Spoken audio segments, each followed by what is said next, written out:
Lazy person is not going to accomplish anything. Now you can rest, but resting and being lazy is totally different. If you resting for more than you work, honey. And let me just bring it back up real quick.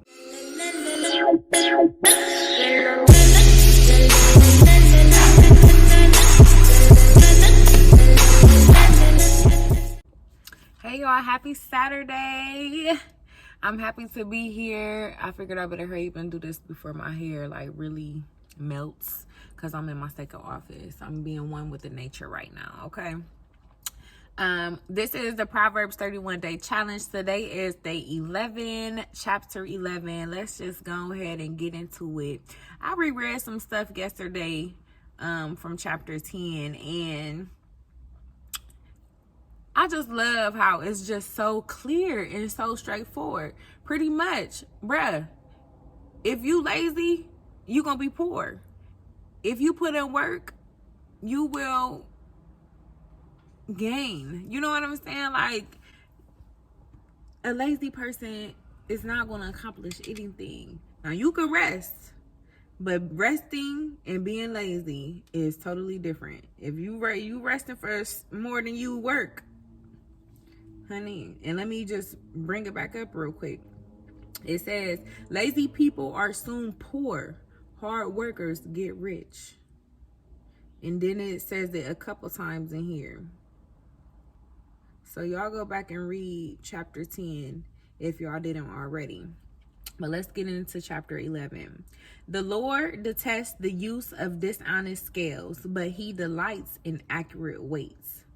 Pride leads to disgrace, but with humility comes wisdom. Honesty guides good people. Dishonest destroys treacherous people. Riches won't help on the day of judgment, but right living can save you from death. The godly are directed by honesty. The wicked fall beneath their load of sin. The godliness of good people rescues them. The ambition of treacherous people traps them. When the wicked die, their hopes die with them, for they rely on their own feeble strength. The godly are rescued from trouble, and it falls on the wicked instead. With their words, the godless destroy their friends, but knowledge will rescue the righteous. With their words, the godless destroy their friends, but knowledge will rescue the righteous. The whole city celebrates when the godly succeed. They shout for joy when the wicked die. Upright citizens are good for a city and make it prosper, but the talk of the wicked tears it apart. It is foolish to belittle one's neighbor. A sensible person keeps quiet. A gossip goes around telling secrets, but those who are trustworthy can keep it in confidence. Without wise leadership, a nation falls. There is safety in having many advisors. There's danger in putting up security for a stranger's debt. It's safer not to guarantee another person's debt. A gracious woman gains respect, but ruthless men gain only wealth. Your kindness will reward you, but your cruelty will destroy you. Evil people get rich for the moment, but the reward of the godly will last. Godly people find life, evil people find death. The Lord detests people with crooked hearts, but he delights in those with integrity. Evil people will surely be punished, but the children of the godly will go free. A beautiful woman who lacks discretion is like a gold ring in a pig's snout. The godly can look forward to a reward, while the wicked can expect only judgment. Give freely and become more wealthy. Be stingy and lose everything. The generous will prosper. Those who refresh others will themselves be refreshed. People curse those who hoard their grain,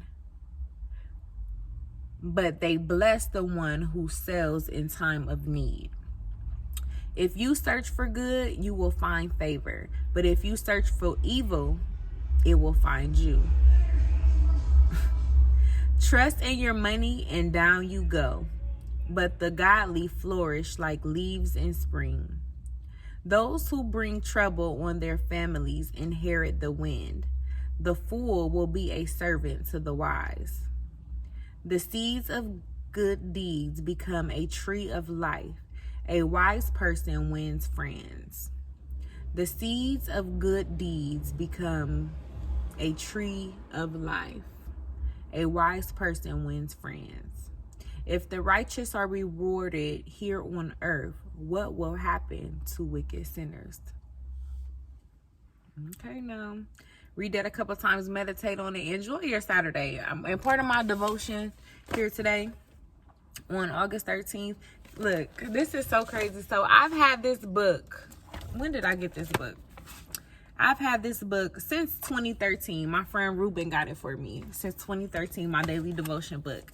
And on his birthday, since that day, so he put this on here in February of 2014. He put this on his birthday, August 13th. And so every day, every year that I get to it, I be like, oh, it's Ruth's birthday. And then I just am so surprised and astonished that I still have this book since 2013. Now I have other books. I have another book like this. It's a different version. This one is Jesus Calling by Sarah Young. And it's another one like Jesus Calling or Jesus Always by Sarah Young.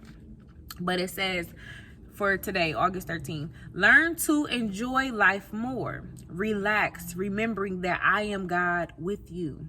I crafted you with enormous capacity to know me and enjoy my presence. When my people wear sour faces and walk through their lives with resigned rigidity, I am displeased. When you walk through a day with childlike delight, savoring every blessing, you proclaim your trust in me, your ever-present shepherd.